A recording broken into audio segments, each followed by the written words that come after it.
अबूझमाड़ से लेकर बस्तर के अंदरूनी इलाकों और गरियाबंद के जंगलों में सुरक्षा बलों द्वारा एंटी नक्सल ऑपरेशन को पूरी मुस्तैदी से अंजाम दिया जा रहा है, जिसमें उन्हें बड़ी सफलता भी हाथ लग रही है। साल के शुरुआती महीने में जनवरी के अंतिम सप्ताह में गरियाबंद जिले के भालूडिग्गी की पहाड़ी पर जवानों को एक बड़ी सफलता हाथ लगी थी। दरअसल भालूडिग्गी की पहाड़ी पर सुरक्षा बलों ने 1 करोड़ से अधिक के इनामी नक्सली जयराम चलपति को मार गिराया था और लगातार जिले के नक्सल प्रभावित इलाकों में सुरक्षा बलों द्वारा नक्सल विरोधी अभियान को पूरी मुस्तैदी से अंजाम दिया जा रहा है। इसी बीच एक बड़ी खबर आज गरियाबंद जिला मुख्यालय से निकलकर सामने आ रही है। यहाँ नक्सल उन्मूलन अभियान और शासन के पुनर्वास नीति से प्रभावित होकर 4 हार्डकोर माओवादी पुलिस के सामने आत्मसमर्पण किया है। क्या यह बड़ी खबर? आइए इस पर ही बातचीत करने का प्रयास करेंगे। नमस्कार, मैं उमैद कश्यप हूँ और आप देख रहे हैं उदंती टाइम्स।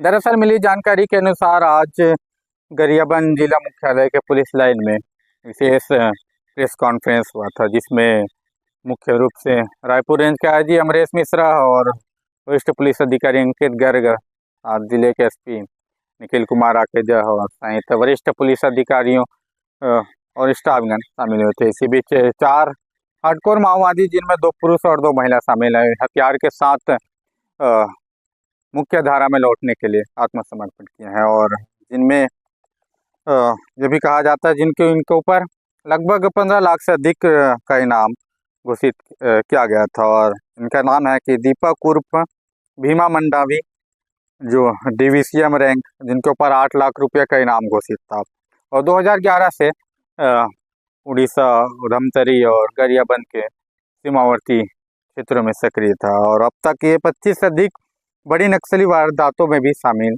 रहे थे। इसी पश्चात दूसरा है कैलाश उर्फ भीमा भोगम, एरिया कमेटी सदस्य, जिनके ऊपर 5 लाख रुपए का इनाम घोषित किया था और पुलिस ब्यूरो सदस्य सीसीएम मोदेम बालकृष्णन उर्फ मनोज की प्रोटेक्शन टीम का भी अहम हिस्सा रहे थे। और इसके बाद रानीता उर्फ पाइकी, एरिया कमेटी सदस्य, जिनके ऊपर 5 लाख रुपए इनाम घोषित था। ये लंबे समय तक उड़ीसा और बस्तर क्षेत्र के अंदरूनी इलाकों में सक्रिय रहे थे। और इसी के साथ सुजीता उर्फ उरेकाराम, इनके ऊपर 1 लाख रुपए का इनाम था और संगठन की महिला सदस्य है और ये लंबे समय से माओवादी गतिविधियों में भी शामिल रही थी। और जानकारी ये थी कि 16-17 के दरमियान रात को सुरक्षा बलों को सूचना मिली थी कि बड़े गोबरा के जंगलों पर माओवादी की उपस्थिति पर वे सर्चिंग पर निकले हुए थे। इसी बीच आज सुबह तड़के 5:30 बजे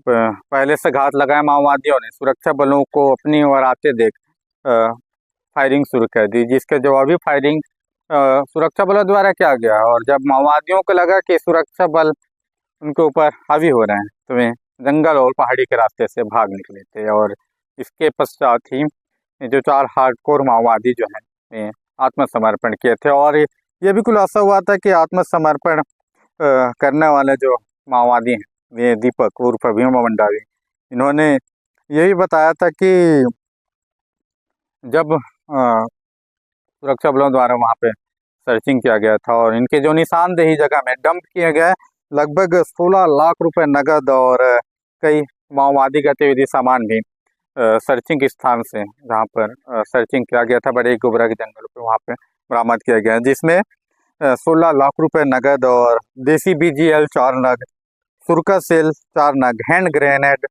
एक इंसास व SLR मैगजीन और 5.56 व 7.62 mm कारतूस, जिलेटिन रॉड 15 नग, इलेक्ट्रॉनिक डेटोनेटर 50 नग, टिफिन बम 1 नग, लैपटॉप, चार्जर, रेडियो और अन्य इलेक्ट्रॉनिक उपकरण बरामद किए गए थे। और यह बड़ी कामयाबी के तौर पर भी देखा जा रहा है और ये लंबे समय से लगभग सुरक्षा एजेंसियों का माने तो लगभग 1 दशक से इस क्षेत्र में सक्रिय रहे हुए थे। और यह आत्मसमर्पण करने वाले सभी नक्सली लगभग 15 लाख से अधिक के बताए जा रहे हैं। और इसमें विशेषज्ञ के माने तो इस घटना से नक्सलियों के मनोबल पर गहरी चोट पहुंची होगी और ऐसा विशेषज्ञों का मानना है। और साथ ही ये भी माना जा रहा है, दावा किया जा रहा है कि जंगलों में छिपे अन्य नक्सलियों पर भी आत्मसमर्पण का दबाव बनेगा और पुलिस द्वारा ये मुहिम चलाई जा रही है शासन की पुनर्वास नीति और नक्सल उन्मूलन अभियान के तहत जो माओवादी हिंसा के रास्ते छोड़कर आज मुख्य धारा में लौटने का प्रयास किए हैं।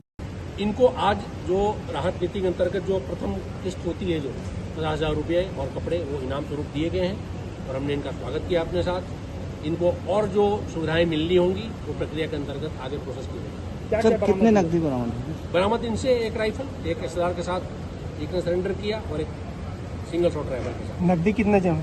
बरामदगी अलग विषय है, वो अलग बरामदगी अलग विषय है। मैं बरामदगी के बारे में बताता हूँ। सूचना मिली थी कि धमतरी गरियाबंद बॉर्डर पर गोबरा क्षेत्र में नक्सलियों का एक कैंप चल रहा है। उस कैंप पर कल पूरे अभियान की रूपरेखा बनाकर धमतरी गरियाबंद और CRPF की संयुक्त टीम के द्वारा धावा बोला गया। वहां जब सर्च किया गया तो कोई नक्सली नहीं थे, नक्सली भागने में कायम हुए थे। बट वहां से जो सामान बरामद हुए हैं वो अत्यंत महत्वपूर्ण है। सामान आपके लेफ्ट साइड में डिस्प्ले है। मैं आपको ये बताना चाहूँगा कि कुल 16.5 लाख रुपया अलग अलग डिनोमिनेशंस के BGL लॉन्चर, विभिन्न तरह के हथियारों के कारतूस, उनके खाली कारतूस, भारी मात्रा। और यह बड़ी कामयाबी के तौर पर देखी जा रही है। मुझे लगा बड़ी खबर है और आप तक भी पहुंचाई ही जाए। ऐसे आपको हमारी ये वीडियो अच्छी लगी हो तो वीडियो को लाइक और शेयर करें, साथ साथ हमारे चैनल को सब्सक्राइब करें। धन्यवाद।